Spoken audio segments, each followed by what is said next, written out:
Hello दोस्तों, welcome back to my channel. और आज हम जेनजीज़ का फेवरेट टॉपिक डिस्कस करने जा रहे हैं कि व्हाट इज़ लव, कि प्यार क्या होता है। देखिए, इस प्यार को समझने के लिए मैं आपसे कुछ ऐसा कहना चाहूँगा जो शायद आपको शुरुआत में सुनने में बड़ा अजीब लगे। लेकिन मैं आपसे ये कह रहा हूँ कि आप दो पिलर्स को इमेजिन करें, कि जो दो खंभे होते हैं उनको इमेजिन करें। तो जहाँ ऑब्वियस सी बात है कि आप जब खंभे देखते हैं तो उसके ऊपर एक छत भी होती है, एक रूफ भी होता है। और अब मैं आपसे ये कहूँ कि उन पिलर्स से आप लव का एग्ज़ाम्पल ले सकते हैं, तो ये सुनने में बड़ा अजीब लगता है। लेकिन ये जो एग्ज़ाम्पल मैंने आपको दिया है, इसको आगे आने वाली जो अभी वीडियो है, थोड़ा अभी आगे आप समझेंगे कि मेरा एक्चुअली कहने का मतलब क्या है।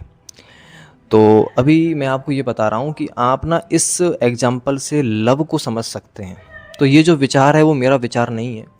मैंने किताब पढ़ी थी द प्रोपेट, और उस किताब को खलील गिब्रान ने लिखा था 1920 के दशक में। और उस किताब के अंदर एक कैरेक्टर है अल मुस्तफ़ा नाम से, अल मुस्तफ़ा करके है, जो कि एक संत है और जिस एक गांव में वो रह रहा है, करीब कुछ वर्षों से रह रहा है।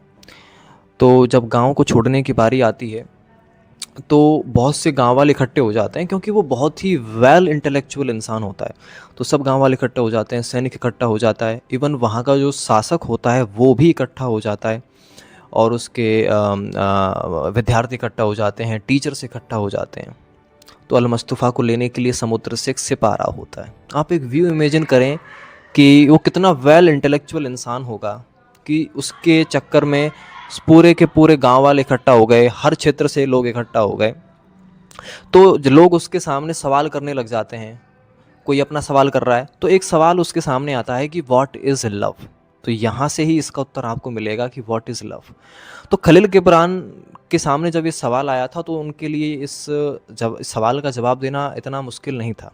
उन्होंने उस व्यक्ति से कहा, जिस व्यक्ति ने सवाल पूछा था, उन्होंने कहा कि देखो, तुमने अगर पिलर्स को देखा है ना और उसके ऊपर एक छत को देखा है, तो ये तुम समझ जाओ कि यही लव की डेफिनेशन है। फिर उस व्यक्ति ने पूछा कि मुझे आप समझाएं कि इससे क्या लव की डेफिनेशन निकल के आ रही है।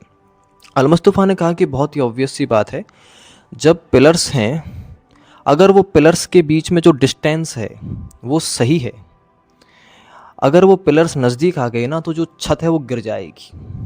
अब मैं आपको बताता हूँ कि जो वहाँ पे छत है वो सिंबलाइज़ कर रही है लव को, और जो दो पिलर्स हैं वो सिंबलाइज़ कर रहे हैं दो पार्टनर्स को। देखिए, दो पार्टनर्स के बीच में अगर गैप होगा ना, तो वो गैप ही बताएगा कि उनके बीच में जो प्यार है वो अभी भी बरकरार है। अगर वो दो पिलर्स नज़दीक आ जाएंगे, क्लोज आ जाएंगे, तो वो जो छत है वो गिर जाएगी। अब समझते हैं कि देखो, इससे जो लर्निंग है वो क्या निकल के आ रही है। इससे देखो, लर्निंग ये निकल के आ रही है कि जो दो पार्टनर्स होते हैं ना, उनके बीच में गैप होना ज़रूरी होता है। अब हम क्या करते हैं, हमारा समाज क्या कर रहा है कि पार्टनर्स को बड़ा नज़दीक ला रहा है, उनके बीच में ना ऐसे बॉन्ड बना दिए गए हैं। और उन बॉन्ड की वजह से उनकी लाइफ इतनी कन्फाइन हो गई है कि वो कहीं आज़ादी से जी भी नहीं पाते। कोई गर्लफ्रेंड कह रही है कि तुमने, वो अपने बॉयफ्रेंड से कह रही है कि चलो मुझे तुम्हारा मोबाइल चेक करने दो, विश्वास नहीं रहा है। तो फिर अगर उनके बीच में गैप होगा ना थोड़ा बहुत भी, तो जो रूफ है, जो कि एक्चुअली प्यार को सिंबलाइज कर रही है, तो वो जो प्यार है वो भी बरकरार रहेगा, उनके बीच में अंडरस्टैंडिंग भी अच्छी रहेगी। लेकिन देखिए, हम क्या कर रहे हैं कि उनका स्पेस को खा जा रहे हैं।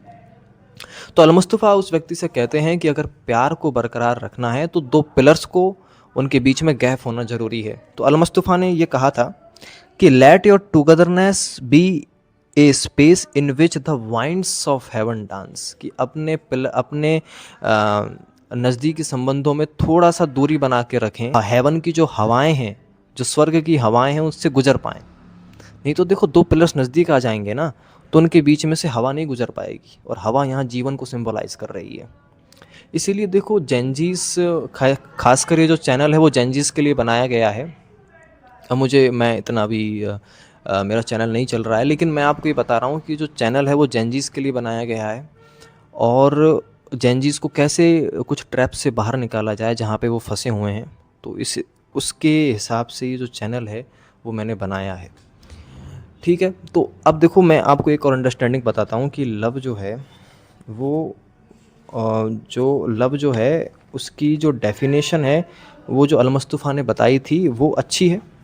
बहुत ही शानदार डेफिनेशन है। और जब मैंने इसको पहली बार सुना था तो मुझे लगा था कि इस डेफिनेशन से ना हम जो एल्टर्स हमने बांध रखी हैं लोगों की हाथों में जो हथकड़ियाँ बांध रखी हैं उनसे कहीं हम पीछा छुड़वा सकते हैं।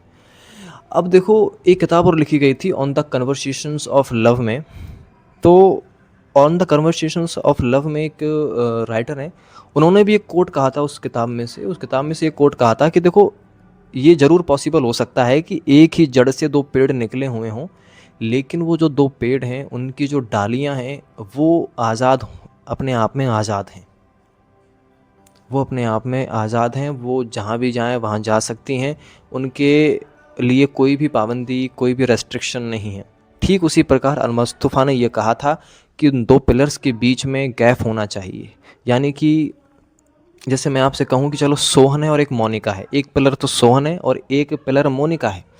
अगर मोनिका सोहन से ये कहती है कि मैं तुम्हारे पास आऊँगी, जो कि वो आ भी जाती है, तो जो रूफ़ है, वो जो छत है, जो कि प्यार है, वो गिर जाएगा, क्योंकि वो दोनों बंध जाएंगे, वो कन्फाइन हो जाएंगे, वो सीमित हो जाएंगे।